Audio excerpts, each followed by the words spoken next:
केंद्रीय मंत्रालय ने कोविड की संभावित तीसरी लहर को लेकर लोगों को किया सतर्क। कहा, कोविड नियमों का पालन करें और वैक्सीनेशन जरूर कराएं।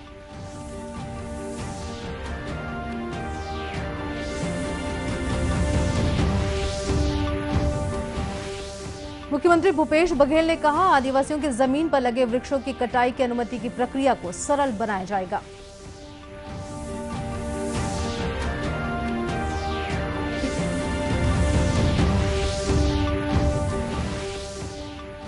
नरवा, गरवा, घुरवा बाड़ी योजना के बेहतर क्रियान्वयन के लिए कृषि विज्ञान केंद्र कोरिया को मिला राष्ट्रीय पुरस्कार।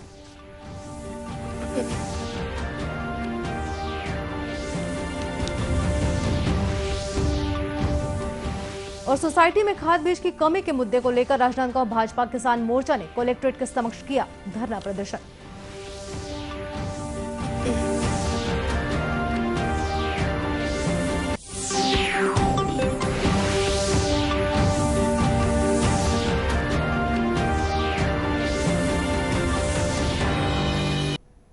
नमस्कार, आप देख रहे हैं दूरदर्शन समाचार। मैं हूं सरोज गुप्ता। अब समाचार विस्तार से। केंद्रीय स्वास्थ्य मंत्रालय ने कहा है कि देश में कोविड-19 के दैनिक सक्रिय मामलों में लगातार गिरावट आ रही है। कोरोना संक्रमण से उबरने में और सुधार देखने को मिल रहा है। साथ ही स्वास्थ्य मंत्रालय ने लोगों को सतर्क किया है कि कोरोना के संभावित तीसरी लहर को देखते हुए विशेष रूप से एहतियात बरतें। स्वास्थ्य मंत्रालय ने आगाह किया है कि दुनिया भर में कोरोना की तीसरी लहर दस्तक दे चुकी है। नीति आयोग के सदस्य डॉक्टर वी.के. पॉल ने कहा कि कोरोना के खिलाफ लड़ाई में अगले 125 दिन काफी महत्वपूर्ण हैं। इसलिए जरूरी है कि खुद सतर्क रहें और दूसरों को भी कोविड नियमों का पालन करने के लिए प्रेरित करें।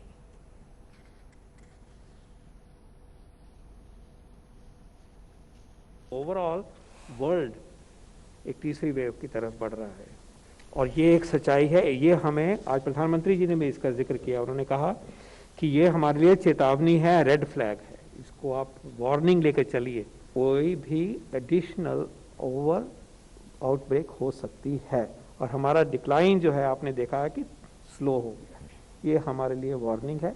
सिचुएशन कंट्रोल में है लेकिन आगे ये खराब हो सकती है, लेकिन ना खराब होने देना ये हमारे हाथ। डॉक्टर पॉल ने कहा कि देश में टीकाकरण से कोरोना की रफ्तार को रोकने में मदद मिल रही है।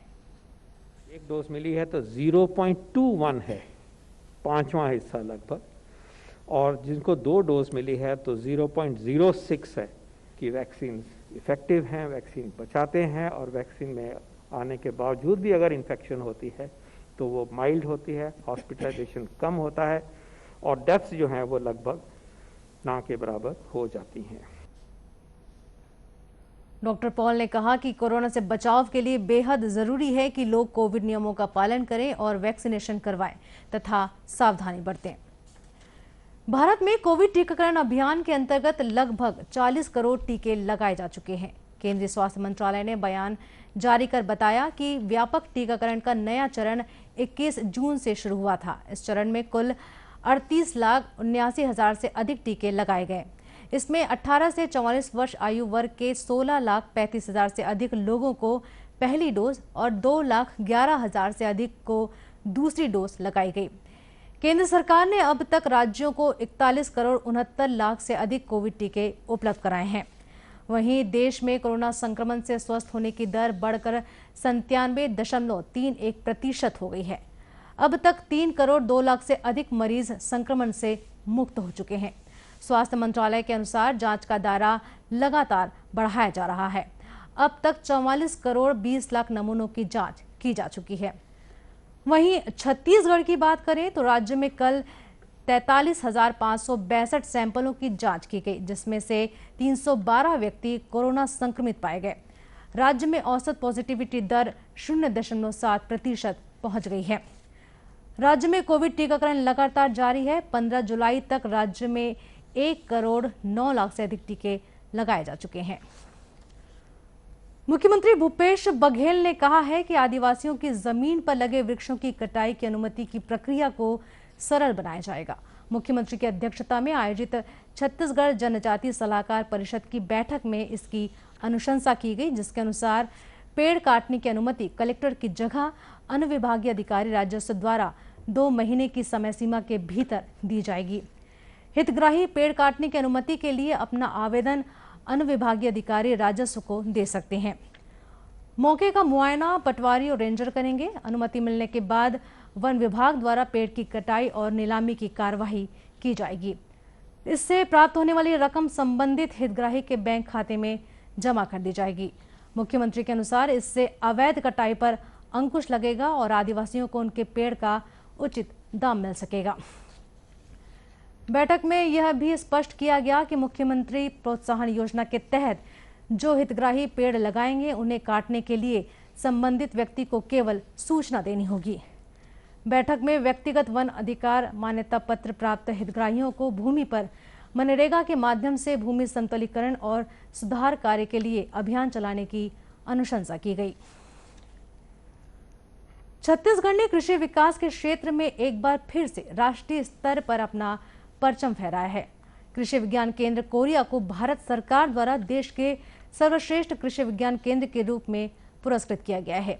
कृषि विज्ञान केंद्र कोरिया को छत्तीसगढ़ शासन की महत्वाकांक्षी योजना नरवा, गरवा, घुरवा और बाड़ी के प्रभावी क्रियान्वयन तथा कृषकों में उद्यमिता विकास के लिए सम्मानित किया गया है। भारतीय कृषि अनुसंधान संस्थान के स्थापना दिवस के अवसर पर कल कृषि भवन नई दिल्ली में आयोजित सम्मान समारोह में केंद्रीय कृषि मंत्री नरेंद्र सिंह तोमर ने कृषि विज्ञान केंद्र कोरिया को देश भर में संचालित 722 कृषि विज्ञान केंद्र में सर्वश्रेष्ठ कृषि विज्ञान केंद्र के रूप में कृषि विज्ञान राष्ट्रीय प्रोत्साहन पुरस्कार 2020 से सम्मानित किया। मुख्यमंत्री भूपेश बघेल और कृषि मंत्री रविन्द्र चौबे ने इस उपलब्धि के लिए कृषि विज्ञान केंद्र कोरिया को बधाई और शुभकामनाएं दी हैं। गौरतलब है कि कृषि विज्ञान केंद्र कोरिया द्वारा सरकार की महत्वाकांक्षी योजना नरवा, गरवा, घुरवा और बाड़ी के तहत किसानों को संगठित कर किसान उत्पादक संगठन की स्थापना की गई है। जिले में चारागाह विकास कार्यक्रम के अंतर्गत चारा फसलों की उन्नत किस्में लगाने के लिए किसानों को प्रेरित किया जा रहा है। वहीं गौठान ग्रामों में नकदी फसलों को बढ़ावा दिया जा रहा है। साथ ही सामूहिक बाड़ियों और पड़त भूमि विकास पर भी विशेष रूप से जोर दिया जा रहा है ताकि किसानों को अतिरिक्त आय हो सके। मवेशियों में होने वाली आनुवांशिक बीमारियों की जांच अब प्रदेश में भी होने लगी है। दुर्ग जिले के अंजोरा स्थित कामधेनु विश्वविद्यालय के पशु चिकित्सा और पशुपालन महाविद्यालय में निर्मित जेनेटिक स्क्रीनिंग लैब में इस दिशा में कार्य शुरू कर दिया गया है। इस लैब के माध्यम से पशुओं में होने वाली लाइलाज आनुवांशिक बीमारियों की जांच आधुनिक मशीनों की मदद से की जा रही है। इससे पहले जांच के लिए पशुओं के सैंपल को गुजरात और हरियाणा के लैब में भेजा जाता था। विभाग के प्रमुख डॉक्टर किशोर बनर्जी ने बताया कि भारतीय कृषि अनुसंधान परिषद के सहयोग से इस लैब को स्थापित किया गया है और पशुओं की आनुवांशिक बीमारियों की जांच में सफलता भी मिलने लगी है।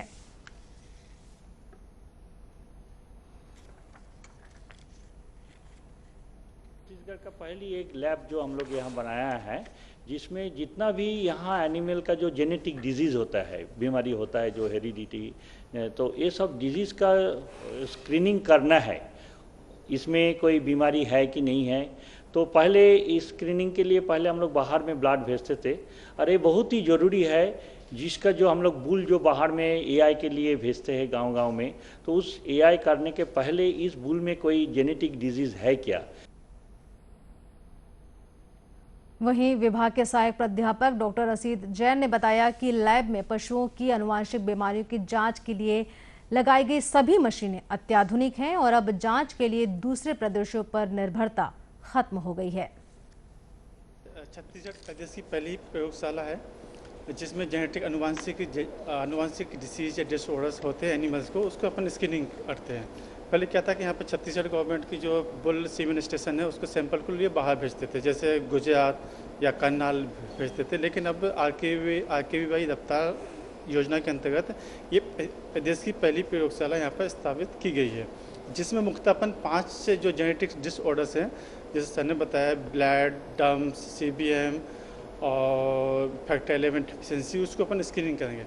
अगर ये एनिमल अपन को स्टार्टिंग में मिल जाते हैं तो उस एनिमल को अपन कल कर देंगे, उसको ब्रीडिंग पर्पज से हटा देते हैं उसको। उल्लेखनीय है कि इस लैब में अब मवेशियों के डीएनए जांच के साथ ही जीन्स एम्पलीफाई भी किया जा सकेगा। मानसून की दस्तक के साथ ही किसान खरीफ फसल की तैयारी में जुट गए हैं। कई जिलों में किसानों के समक्ष खाद बीज का संकट देखने को मिल रहा है। राजनांदगांव में इसी मुद्दे को लेकर भाजपा किसान मोर्चा ने कलेक्ट्रेट के समक्ष धरना प्रदर्शन किया। प्रदर्शन में भारतीय जनता पार्टी के पदाधिकारी, कार्यकर्ता और किसान शामिल हुए। भाजपा किसान मोर्चा के जिला अध्यक्ष हिरेंद्र साहू ने बताया कि सोसाइटी में पिछले 15 दिनों से खाद नहीं मिल रही है, जिससे किसानों को खुले बाजार में दोगुने दाम में खाद खरीदनी पड़ रही है।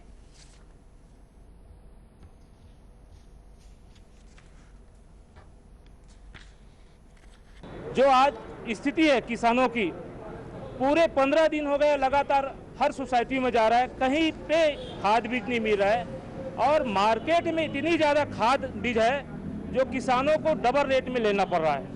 आज किसान की स्थिति बहुत दयनीय है। अगर चाहती सरकार तो पहले सोसाइटियों को, किसानों को उपलब्ध कराते सोसाइटी के माध्यम से और व्यापारियों को नहीं देते। श्री साहू ने कहा कि अगर 19 जुलाई तक सोसाइटी में खाद का संकट दूर नहीं होता है तो 20 जुलाई को जिले के विभिन्न विकास खंडों में किसान एक दिवसीय धरना प्रदर्शन करेंगे और उसके बाद उनका आंदोलन और तेज किया जाएगा। शतरंज की जानी मानी खिलाड़ी Sneha Haldar under 14 chess world championship के लिए जोर शोर से तैयारी कर रही हैं। यह प्रतियोगिता अगले महीने ऑनलाइन होगी। इसमें 11 राउंड होंगे। प्रतियोगिता में देश के 370 खिलाड़ी अपना दमखम दिखाएंगे। स्नेहा इन दिनों डोंगरगढ़ के चेस एसोसिएशन में प्रशिक्षण ले रही है। चेस एसोसिएशन डोंगरगढ़ के सचिव और कोच अरशद नवाज पिछले 2 साल से स्नेहा को शतरंज के खेल में पारंगत कर रहे हैं। कोलकाता की 12 साल की स्नेहा हल्दर 1 अगस्त को चेस वर्ल्ड चैंपियनशिप में अपनी किस्मत आजमाएंगी। ऑनलाइन होने वाली इस प्रतियोगिता में स्नेहा भारत का प्रतिनिधित्व कर रही हैं। स्नेहा ने बताया कि उनका सपना विश्व चैंपियनशिप बनने का है। Yes, because that time nobody was there with me, and this time I'm staying at home and I have the full support of my parents. So this time there is the 100% opportunity to be world champion. Sneha ने Commonwealth game में स्वर्ण पदक हासिल किया था। इसी तरह एशियाई चैंपियनशिप में सिल्वर मेडल अपने नाम किया था। इसके अनेक पुरस्कार भी स्नेहा के नाम हैं। दूरदर्शन केंद्र रायपुर से प्रसारित होने वाले प्रादेशिक समाचार को आप YouTube पर भी देख सकते हैं। हमारे YouTube channel Chhattisgarh DD news पर प्रादेशिक समाचार उपलब्ध रहेगा। YouTube चैनल का लिंक और QR कोड आप स्क्रीन पर देख सकते हैं। अपने एंड्रॉयड फोन से QR कोड स्कैन कर आप छत्तीसगढ़ DD न्यूज लिंक पर जा सकते हैं। इसके अलावा छत्तीसगढ़ DD न्यूज फेसबुक और ट्विटर पर भी उपलब्ध है। अंत में मुख्य समाचार एक बार फिर। केंद्रीय मंत्रालय ने कोविड की संभावित तीसरी लहर को लेकर लोगों को किया सतर्क। कहा कोविड नियमों का पालन करें और वैक्सीनेशन जरूर कराएं।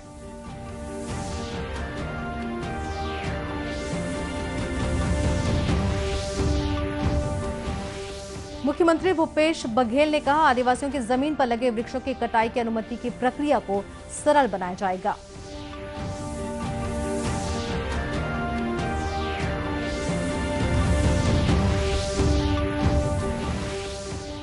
नरवा, गरवा, घुरवा, बाड़ी योजना के बेहतर क्रियान्वयन के लिए कृषि विज्ञान केंद्र कोरिया को मिला राष्ट्रीय पुरस्कार।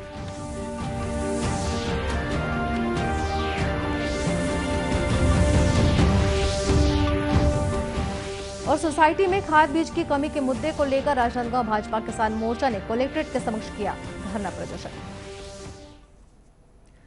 कोरोना से बचाव के लिए मास्क, सैनिटाइजर के साथ ही सोशल डिस्टेंसिंग का भी पालन करें। कोरोना को हराना है, मास्क जरूर लगाना है। इसी के साथ ये समाचार बुलेटिन यही समाप्त हुआ। नमस्कार।